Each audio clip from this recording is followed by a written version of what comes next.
Packers actually did something on special teams.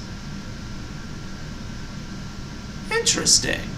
Right about now, the Funk Soul Brother. Check it out now, the Funk Soul Brother. Right about now, the Funk Soul Brother. Check it out now, the Funk Soul Brother. Right about now, the Funk Soul Brother. Check it out now, the Funk Soul Brother. Right about now, the Funk Soul Brother. Right about now, about now, about now, about now. What is popping, y'all? It is Man Cowboy Bales, and welcome to another episode of Wisco Sports with an update. You know, I've been busy with school and all, but I obviously found out about this news, and I am super excited for this news. The Packers have struggled with special teams for a long time. Their quest to basically fix special teams was basically beginning with a man that was everybody believed was going to be the Bears head coach. Instead they hired Mike Eberflus, which made absolutely no sense, but that's the Bears. They're going to make a hire that absolutely makes no logical sense, but that's how it is. According to Ian Rappaport, Rich Bisaccia is our new special teams coach. For those who, before I get on to him, special teams have been struggling. When the Packers locked up the number one seed in the NFC, after going 13-4, we lost to the 49ers in the divisional round of the playoffs because of the special miscues on special teams. The most devastating mistake was a blocked punt that went for a game-tying touchdown with less than 5 minutes to go in the fourth quarter. The 49ers also blocked a Mason Crosby field goal attempt heading into halftime, which kept the score 7-0. Meanwhile, in the season, the Las Vegas Raiders have been dealing with lots of troubles on their own, including stuff from their head coach, John Gruden. Bisaccia was named the Raiders' interim coach after John Gruden was fired for sending emails with racist, homophobic, and misogynic language. When the news came out that Bisaccia would not be the Raiders' head coach moving forward, many players were really upset with this news. However, they were happy about, what he did. Like, I saw this guy writing letters to his team for everything that they've done, and that's just something that shows how much of a good person I think he really truly is.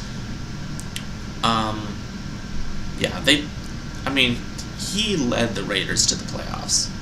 The Raiders were a team that really never should have got in, but he was able to get them there, and they almost could have beat the Bengals. They really could have. It almost came down to a final play. When we look at the special teams, last season the Packers ranked number 30 in kick return average and number 20 in punt return average. They were also dead last in punt coverage and kickoff starting point. They just sucked at special teams, and it was great to hear the news that they fired Mo Drayton. I didn't even need to make a video on that because I think everybody knew it was going to happen. But, this, I think, is the guy that is going to fix everything. He's the third person to hold this job in 3 years. However, this is a guy that was a starting head coach and didn't really screw up. I think this might take a little bit to fix, maybe, but it's a long way. Of course, you're not going to go from the worst to the best in automatically a year. Anyways, before I get on with myself, Bisaccia, before I say it, he spent nearly 2 decades of experience in the NFL as a special teams coordinator, with time spent in Tampa Bay from 2002 to 10. I think Tampa Bay won the Super Bowl in one of those years. San Diego, he spent it in 2011-2012. He was with Dallas in 2013-17, and of course Oakland, Las Vegas for the last couple of years. When after the whole John Gruden dismissal, he served as the Raiders' interim head coach of the majority of the 2021 season, stepping in October. With that, he led the team to a 7-5 record and a wild card playoff berth. The Packers, they didn't waste much time finding a new special teams boss. They just literally, it's been 2 days since they fired Drayton. And this was a decision that LaFleur knew he had to make, even though Drayton was one of the most liked guys on the team. But it happened, and he was grateful that they really did a lot, but he's really he really hopes that, he goes on. But this is a new start. Doesn't mean that we know for sure what's going to happen with Rodgers and Adams and all the people that could likely come back or leave. But this is just a sign to show that the Packers, they addressed their problems last year, then they addressed their problems this year. And I think this is probably the most important offseason because this is a move that I think can really change the special teams. I don't know. I mean, it's going to be better than it was last year, and I really want to see that. But I just want to hope for the best. I mean, our defense did improve from what it did last year, so hopefully this hire does help the special teams. I trust LaFleur. I know what he's doing, and I think, he's a smart guy. I think he wants to hire the right people for this team in the future, and I think that they're on a really good direction as of now. So there really isn't much to talk about because this is just a hire, but